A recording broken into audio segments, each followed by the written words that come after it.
O pecado de Adão e Eva teve consequências profundas, mas não apenas espiritualmente, mas também no casamento. Quando analisamos a narrativa da queda em Gênesis capítulo 3, nós vemos que eles erraram em vários aspectos que afetaram diretamente o relacionamento conjugal e a ordem divina para o casamento. E é sobre isso que eu vou estar falando nesse vídeo. Qual foi a origem de tudo, né? Então nós podemos ver que a falta de liderança de Adão e a usurpação de Eva foram fatores predominantes, né, para que eles pudessem pecar. Gênesis capítulo 3, versículos de 1 a 6, diz: Viu a mulher que aquela árvore era boa para se comer, e desejável aos olhos, e árvore desejável para dar entendimento. Tomou do seu fruto e comeu, e também deu a seu marido, e ele comeu com ela. O erro de Eva: ela tomou a frente da decisão, sem consultar Adão e sem buscar a direção de Deus. Então você vê que eles estavam fora da função divina, eles estavam descumprindo o mandamento do Senhor em relação à liderança, à autoridade, né? Os princípios de autoridade. Então, um abismo foi chamando o outro. Deus havia dado ordem diretamente a Adão. Gênesis 2, 16, 17. Mas Eva confiou na palavra da serpente em vez de a palavra de Deus. Então, como que estava o coração de Eva, né? Para ela sair dessa ordem divina. Vamos analisar o erro de Adão. Ele estava com Eva, Gênesis 3:6, mas permaneceu passivo, permitindo que ela conduzisse a decisão. Como líder do lar, Adão deveria ter protegido sua esposa do engano e reafirmando o que Deus havia ordenado. Então, a gente vê aqui esse princípio quebrado e que isso permeia até os dias de hoje. É exatamente assim como o homem e a mulher têm errado na presença de Deus. O homem não tem assumido a sua posição como cabeça, como líder. Aquele que vai determinar qual é o lado que a família vai, quais são as regras que precisam ser obedecidas. Mas essas regras não são regras dele mesmo, as regras do próprio Senhor, que é o cabeça do homem. Então aqui nós podemos ver que o princípio quebrado no plano de Deus para o casamento, o marido tem a responsabilidade, a liderança espiritual, como nós vemos em Efésios 5:23. Adão falhou nesse papel, permitindo que Eva assumisse a decisão errada. Bem, a ruína da união e o jogo da culpa, outro problema seríssimo que Adão e Eva viveram e que também os casais continuam caindo nessas mesmas ideias e práticas. Gênesis 3:12 diz: Então disse Adão, a mulher que me deste por companheira, ela me deu da árvore e eu comi. Qual foi o erro de Adão? Em vez de assumir sua responsabilidade, ele culpou a sua mulher e até mesmo a Deus. A mulher que me deste, olha o que ele falou, que ousadia, né? Quem age assim, quem tem esse tipo de discurso, está tirando a culpa de si para colocar em alguém. E nesse caso, ele colocou tanto na mulher quanto em Deus. Então, fala dessa ruptura do casamento, né? Desse início dessa ruptura, onde, em vez de proteção e unidade, vemos acusações e separação. Gênesis 3:13, disse o Senhor Deus à mulher: Que é isto que fizeste? E disse a mulher: a serpente me enganou e eu comi. Qual foi o erro da Eva? Em vez de admitir sua escolha errada, ela culpou a serpente. Ambos evitaram a responsabilidade pessoal diante de Deus, criando uma dinâmica de falta de arrependimento e confusão dentro do casamento. Que bagunça quando nós descumprimos os princípios de Deus.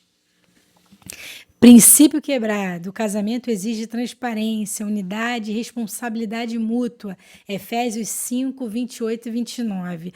No entanto, Adão e Eva demonstraram o contrário: evasão, culpa e divisão. Será que nós estamos vendo isso também nos casamentos atuais? As maldições que afetaram o casamento. Gênesis 3,16. E a mulher disse: multiplicarei grandemente a tua dor na tua conceição, com dores darás à luz filhos, e o teu desejo será para o teu marido, e ele te dominará. A frase teu desejo será para o teu marido indica uma disputa de autoridade, onde a mulher tenderia a desejar o controle e o homem reagiria dominando-a. Gênesis 3, 17 e 19.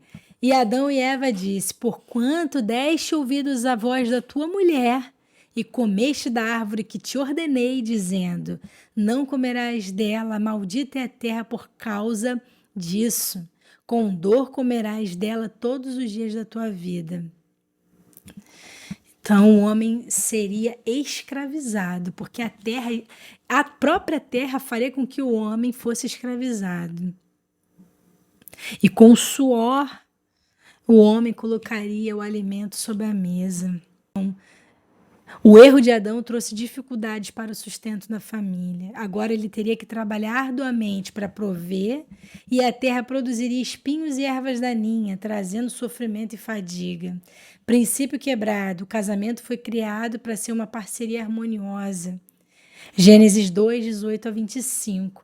Mas a queda trouxe conflitos, dificuldades e distorções no papel do homem e da mulher.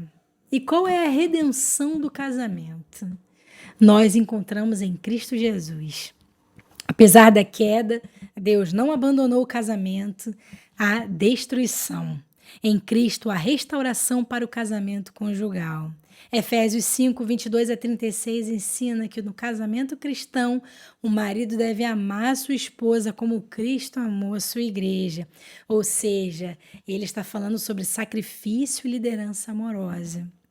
A esposa deve respeitar e se submeter ao marido como a igreja a Cristo. Confiança e apoio.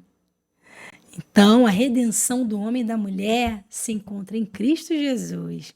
Mateus 19, 6. Assim não serão mais dois, mas uma só carne. Portanto, o que Deus ajuntou não separa o homem.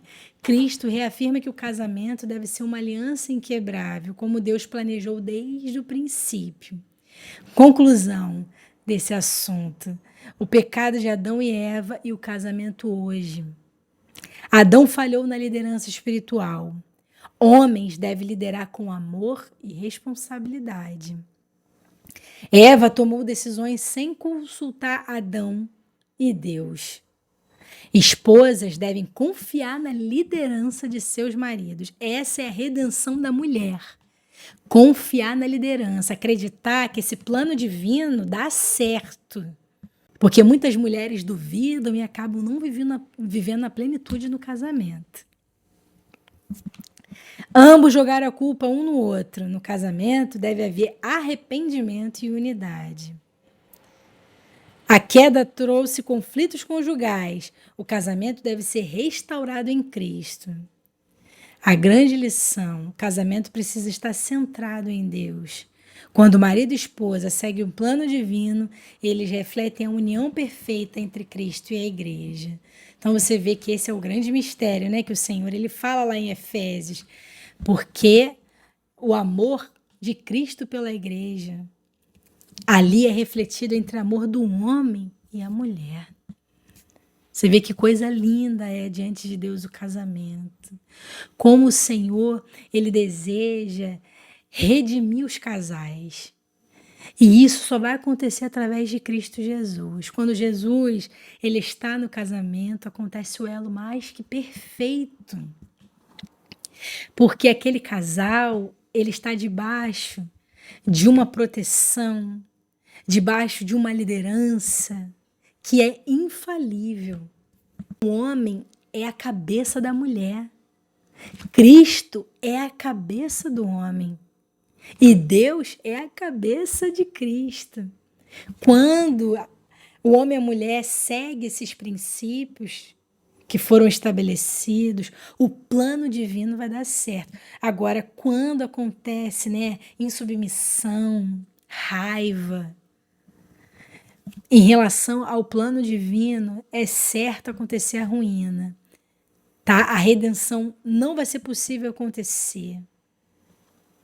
O casamento precisa estar debaixo dessas instruções. O homem e a mulher precisam em todo tempo se submeter à vontade do Senhor, para que esse casamento seja uma bênção, para que os filhos, os frutos desse casamento também sejam uma bênção, e para que a Igreja de Cristo, que tem a ver com famílias, possa ser um poderoso testemunho nessa terra. Então o Senhor nos chama a esse verdadeiro compromisso, e que você, ao ouvir essas palavras, possa se submeter à vontade do Senhor, sem reclamar, sabendo que essa é a vontade do Senhor para todos nós.